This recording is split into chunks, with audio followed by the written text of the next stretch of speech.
So in my last England video, we talked about back rows that might go on this summer tour for England. 1 game against Japan, 2 against New Zealand. Another big area for selection is the centres. Some tricky calls here, a number of guys not available. The 2 experienced guys of Manu Tuilagi and Owen Farrell, both going to France, of course, so they can't play, and both have had really good seasons, actually. Yes, in the twilight of their careers, but Manu Tuilagi, hard and straight for Sale, still England's best power carrier in the centre, and Owen Farrell's had a brilliant season for Saracens at 10, but he's played a lot at 12 for England as well, of course. One Saracen I would have taken this summer is Ollie Hartley. He was looking really good, big and quick, skillful, loved the way he was moving, but a serious knee injury. He needs an operation, so that's a big blow. I really hope he recovers because he was looking great. So that's a massive shame. Joe Marchant is coming back reportedly, playing for Saracens next season, but won't be available, of course, this summer. Another guy that was looking good early in the season was Will Joseph, but he's injured. So with those guys out of contention, let's assume there's 4 spots up for grabs here, 4 centres to go. It could be different, but let's just make that assumption. And I think there's 2 definites, only 2 definites, and that is Henry Slade of Exeter, who's probably playing the best rugby of his life. We know he's not the quickest, the biggest, but goodness me, his decisions are unbelievable at the moment. He's goal kicking as well, which is another string to his bow, which he didn't normally do for club. And he's looking very calm in his decisions, under pressure, fantastic. So he's got to go, I think. And Ollie Lawrence as that power option in the centres. 12 or 13, he has played 12 for England. He looks more comfortable at 13 for club. But those 2 are definites to go. So a 12-13 Ollie Lawrence and a 13 Henry Slade. Elliot Daly, we know, can play 13, although if he's selected, it's probably more likely to be as a back 3, but he is there as an option. Fraser Dingwall has been amazing for Northampton this season. He does no wrong at club level, but does he have that top-end power and pace to really damage international defences? That is my worry. In defence, does he hit quite big enough? I'm not sure, but he's had a great season, so he's got to be in contention and can play 12 and 13. Now, talking of Northampton, they've suffered some centre injuries. Odendale and Hutchinson could be their starting centres, and Tommy Freeman has filled in at 13 a fair bit towards the end of this season, so that's really good for him, getting some experience there.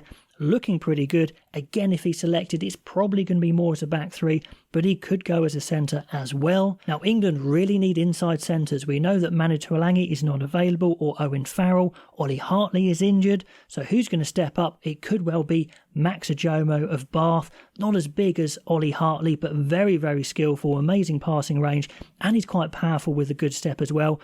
So he could really combine well with, say, Ollie Lawrence. That could be a nice 12-13 from club. Dan Kelly's been playing well for Leicester, although Leicester themselves haven't been setting it alight, so maybe hasn't showed his full potential, although he's fairly powerful with a really good pass as well. Luke Northmore's had a really good end of season for Harlequins coming back from injury. He can play 12, but I think as an all-round 13, he has a better game. A bit bigger than Oscar Beard, his teammate. Beard maybe a tiny bit quicker, so I think maybe Northmore slightly over Beard, but Beard is an option as well.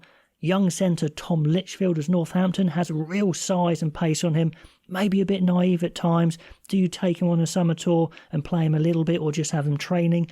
That's possible. Seb Atkinson at times for Gloucester has looked pretty decent, although Gloucester have been struggling.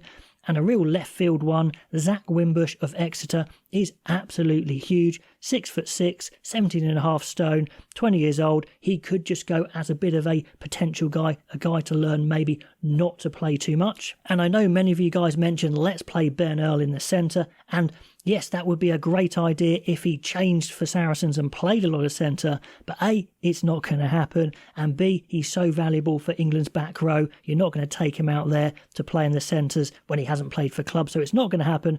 It would be interesting to see, but yeah, it was probably more likely that Sam Simmons made that transition because he wasn't a regular back rower for England, although Exeter wouldn't have liked it, but if he's insisted, then maybe that could have happened, but that one's gone as well. So, sorry, no Ben Earl in the centre. Combinations, the most obvious one is Ollie Lawrence 12, Henry Slade 13. They've played together recently, a little bit of everything, but you are playing Ollie Lawrence in his least favoured position. Now, if Borthwick is going to change it up and introduce a new guy, I think Max Ojomo is the most likely. Him at 12, Ollie Lawrence at 13 is the club combo, or maybe they go Ojomo and Henry Slade. If Borthwick wants to up the power, maybe he goes for young Litchfield and Lawrence, although Litchfield is a bit of a punt. Maybe a little bit safer and more powerful is Lawrence and Tommy Freeman. That would be really interesting, although I got a feeling that Borthwick will want to play Freeman on the wing, but I'd like to see Lawrence and Freeman if you're not going to start Slade. If you want to go supersize and really try something different, maybe against Japan, maybe you try Zach Wimbush and Tom Litchfield. That really would be experimental. And if you want to zip the ball around a bit more, maybe Dan Kelly and Henry Slade is the best combination. And if you want to add just a little bit more pace than Henry Slade at 13, maybe you just do a straight swap for Luke Northmore. Now, my preferred option for New Zealand is Ollie Lawrence at 12 and Henry Slade at 13, although Ollie Lawrence I don't think is going to be completely comfortable at 12, maybe lacking a tiny bit of pace at 13, so I think there's work to be done, and you could definitely go for a 6-2 split if you want, because Freeman might cover the bench very nicely from the wing, fullback and at 13, and maybe Bernal as an emergency. So I think this combination is the sensible one. Max Ojomo going there as the inexperienced guy, and I think you've got enough experience to cover as well. New Zealand away, not a time to experiment too much either, but let me know what you would do, which centres would you take and why. Put them down below, and I'll catch you next time.